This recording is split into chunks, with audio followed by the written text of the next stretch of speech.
Hello, my dear listeners. This is Kapil Gupta, and you're tuned into another episode of the Kapil Gupta Career Pod Show, where we keep it real about your career journey. And today, we're talking about something I see happening all around me, especially with you smart, tech savvy Gen Z folks. You know what I'm talking about? That confusion between knowing how to use a tool and actually having a skill. Now, just because you can use Instagram filters doesn't make you a photographer, right? Or knowing how to use ChatGPT doesn't suddenly make you a content writer. So many of you have been sliding into my DMs asking, Kapil Bhai, I've learned Photoshop. Am I a designer now? Or I did a course on Excel. Can I get a finance job? And I'm like, ruko, thoda sa break lagao. That is, wait, put some brakes on. That's exactly why today's topic is teenagers shouldn't misinterpret a tool as a skill. Trust me, understanding this one concept could totally change your career game. So, if you're multitasking right now, maybe scrolling through reels or texting your friends, just pause for a moment. This episode might just save you from wasting years going down the wrong path. So, let's dive right in.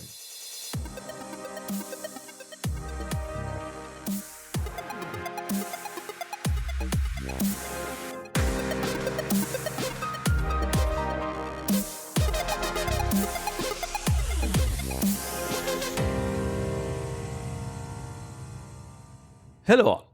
I'm Kapil Gupta, founder of Study Abroad Academy.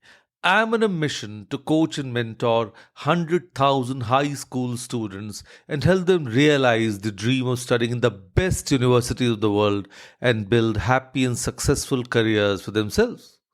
So, now, first question that we need to tackle: what exactly is the difference between a tool and a skill? And why should you even care about this difference? So think about it in this way: a tool is something you use, but a skill is something you develop.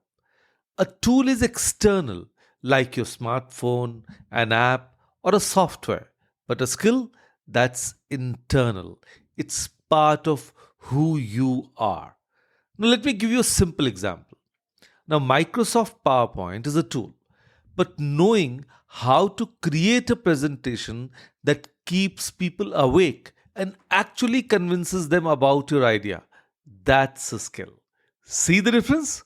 So you can learn to use PowerPoint in a few hours, but becoming good at creating impactful presentations, now that might take years of practice and feedback. So this difference matters because in the job market, tools come and go faster than fashion trends. Remember Orkut? Probably not, because many of you were too young.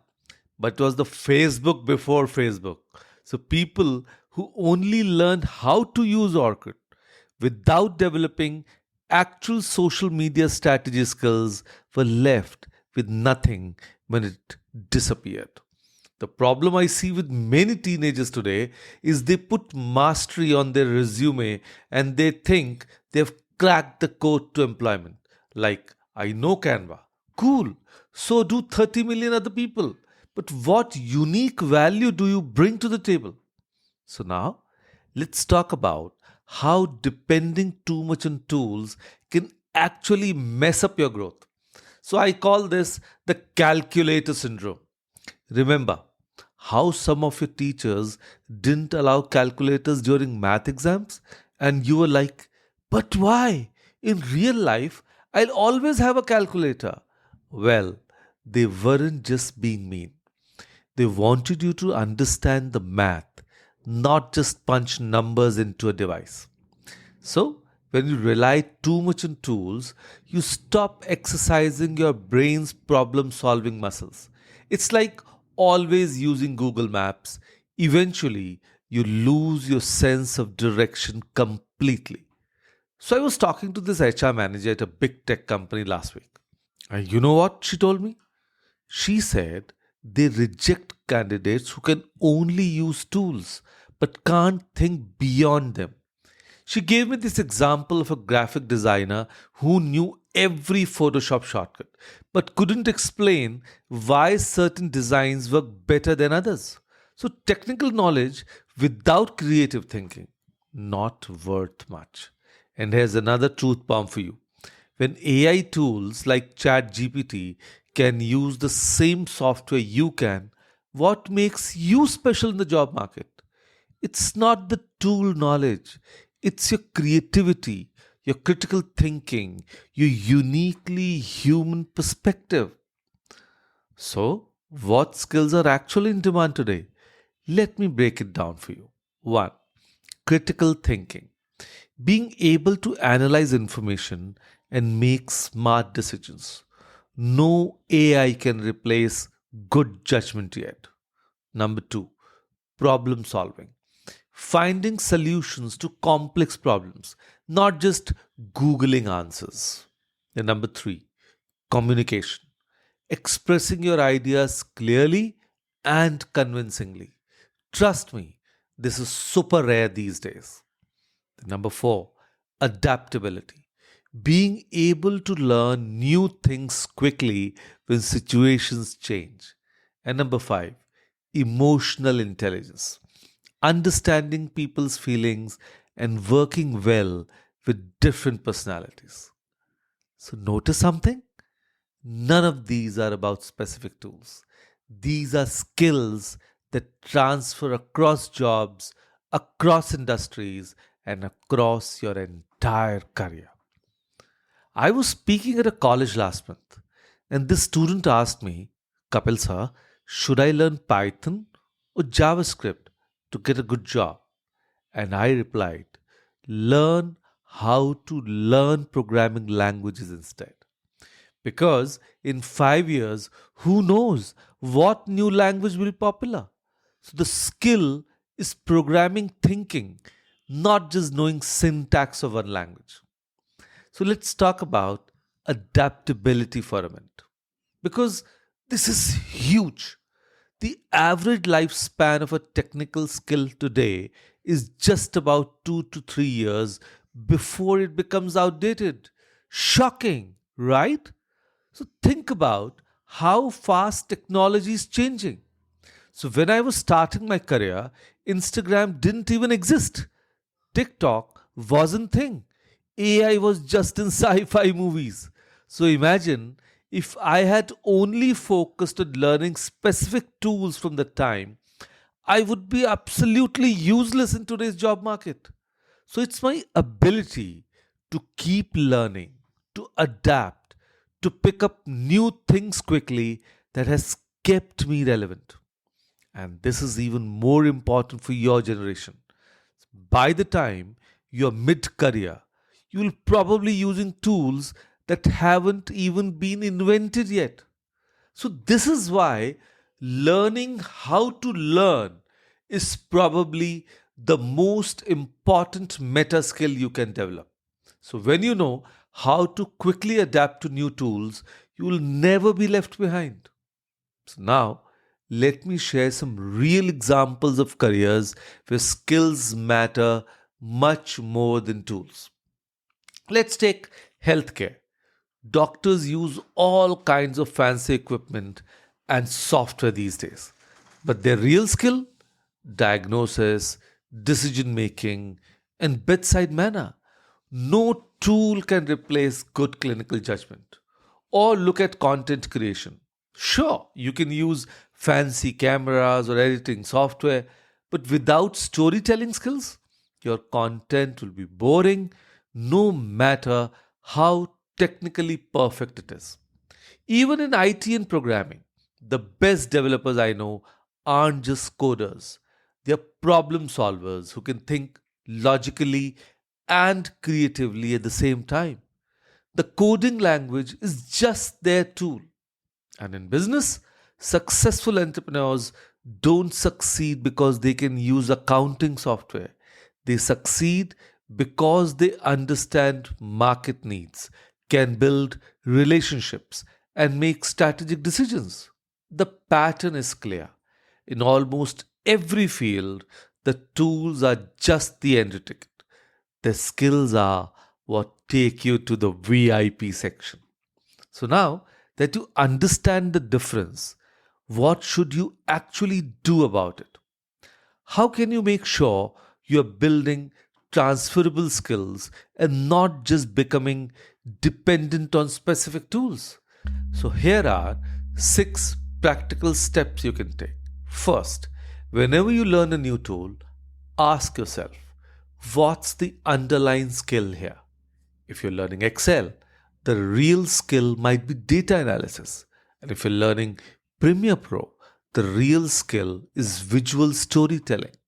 Second, practice solving problems without depending on specific tools sometimes. Can you work out a math problem without a calculator? Or can you sketch a design concept with just pen and paper before going to digital? Third, focus on understanding principles, not just procedures. Don't just memorize steps in a software, understand why those steps work. And fourth, seek feedback on your work from experienced professionals. They can tell you if you're just using tools or actually developing skills.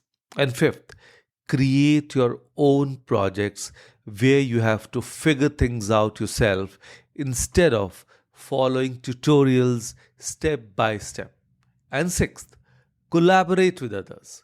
When you work in teams, you quickly realize that tool knowledge alone isn't enough.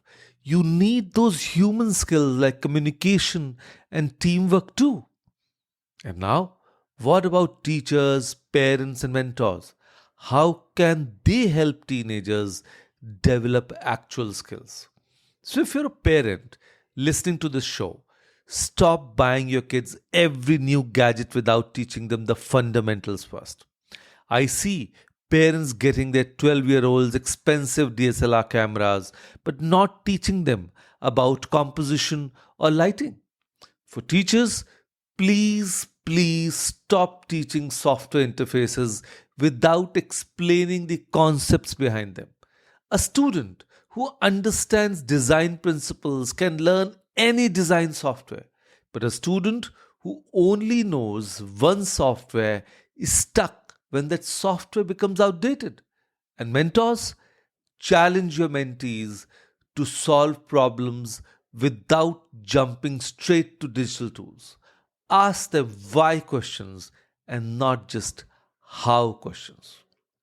The goal should be to raise a generation that uses technology as a servant, not as a master.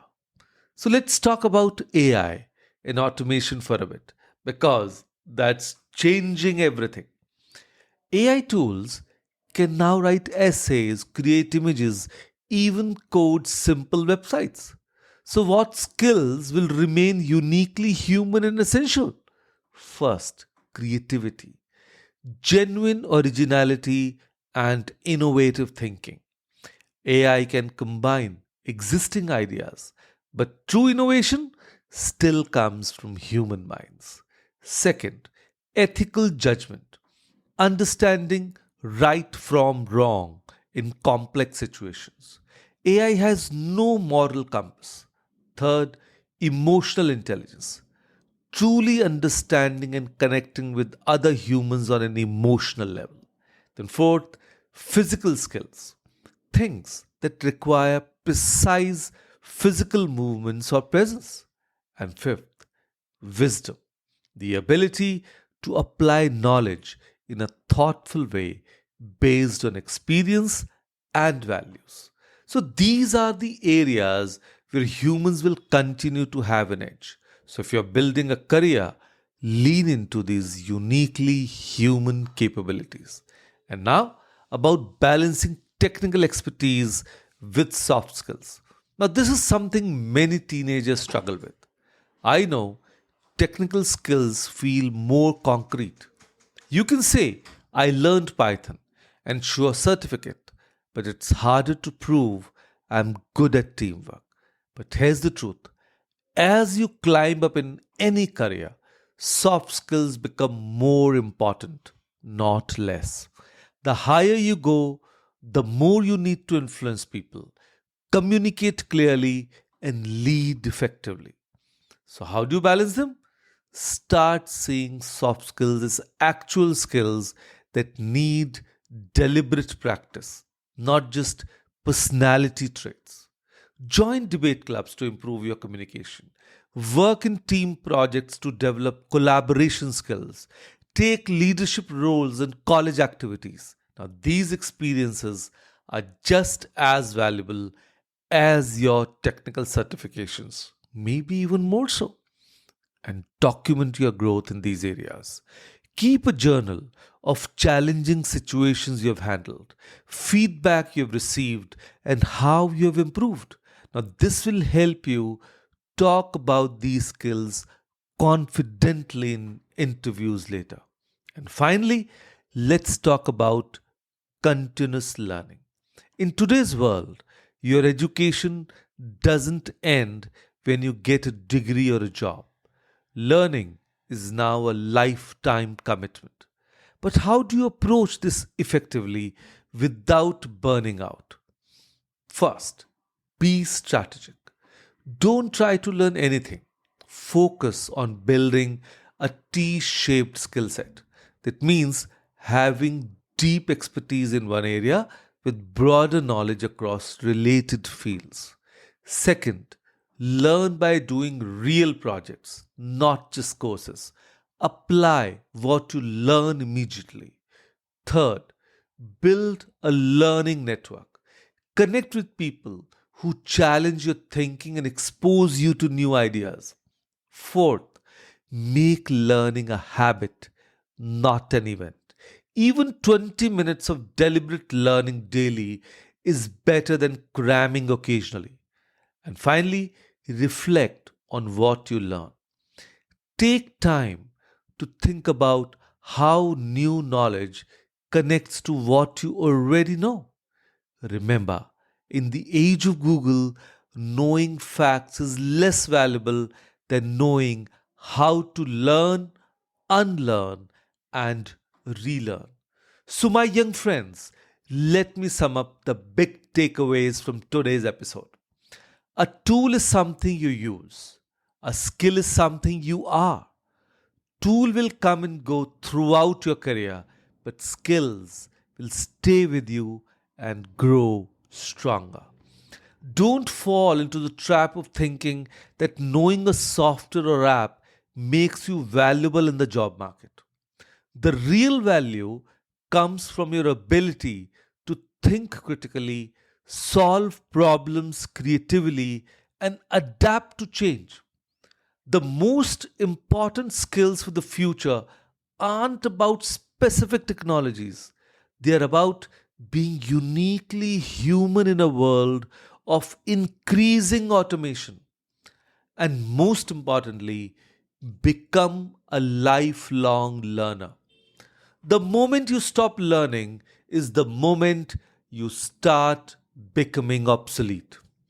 And as I always say to my younger brothers and sisters, tools are meant to serve you, not define you. Master the fundamentals, and any tool will become an extension of your skills, not a substitute for them. So, before we wrap up, I have a challenge for you. This week, pick one tool you use regularly, maybe a software or an app, and dig deeper into the skill behind it. Ask yourself, what am I really trying to accomplish with this tool? Then spend some time learning the principles and concepts, not just the buttons and features. And if you found the episode helpful, please do three things. First, share it with a friend who might be confusing tools with skills. You might just save them years of going down the wrong path. And second, leave a review wherever you listen to podcasts. Your honest feedback helps me create content that truly helps you. And finally, visit my website kapilgupta.com, where I share free resources, blogs to help you. And remember, your career is a marathon, not a sprint. Focus on building skills that last, not just learning tools that fade. So until next time, this is Kapil Gupta reminding you that your greatest tool is the one between your ears, your brain. Use it well. Bye.